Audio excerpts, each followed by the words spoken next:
hawa ambao wanajaribu kushindana na mimi wanasema ati watakuja ati kuondoa na kufutilia mbali mambo ya housing.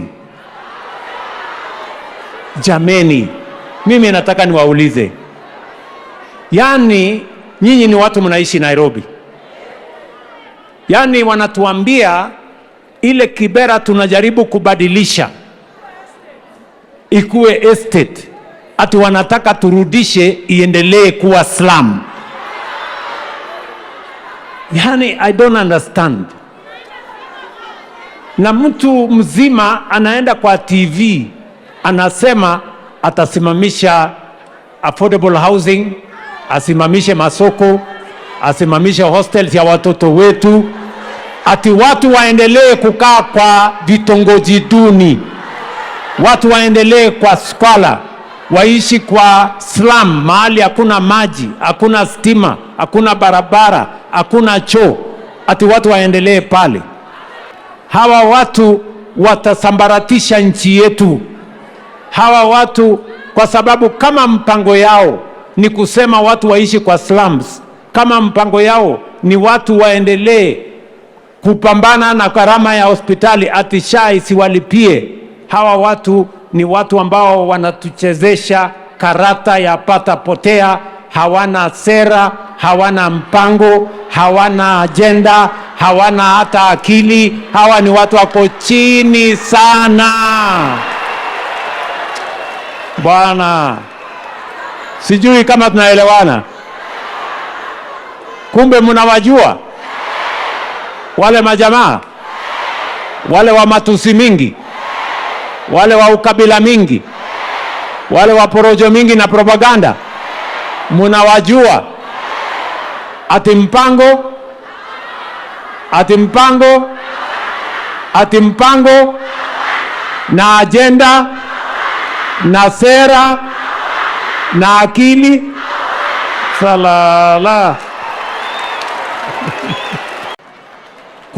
Kuna mtu naona wanasiasa wanaongea katika podium ya siasa, wanasema turudi kwa ile ya 10,000, tuwache hii ya 1 million.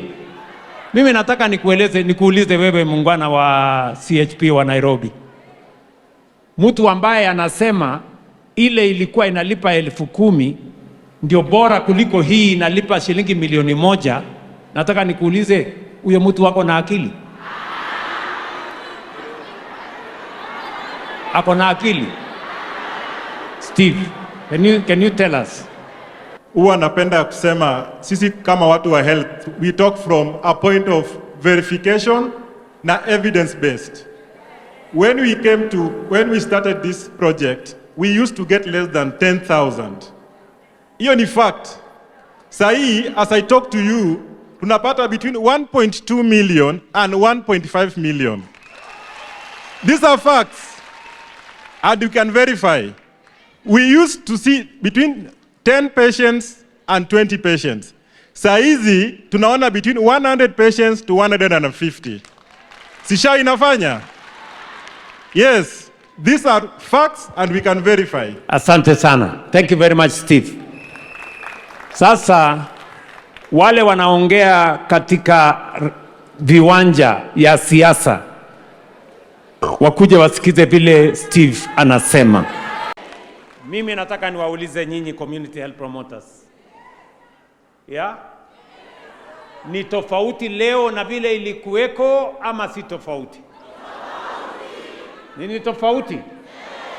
We have a different community health promoter today in Kenya than what we had 4 years ago. Lakini bado, mambo bado.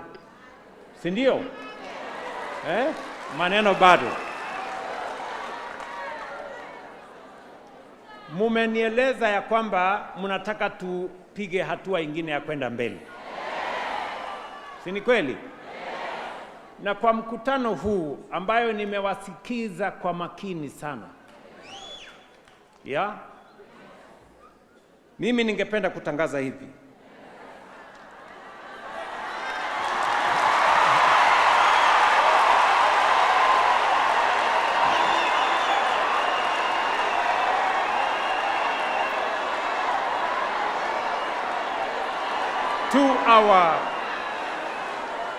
let me say the following. I thank county governments for their continued commitment to community health. I thank development partners for the innovation, technical assistance, and investment that strengthen our primary health care across Kenya. To our community health promoters, I wish to let you know that the government of Kenya believes in you. The people of our great nation, they appreciate you. Your work is transforming lives, and your contribution will remain central to Kenya's journey towards universal health coverage.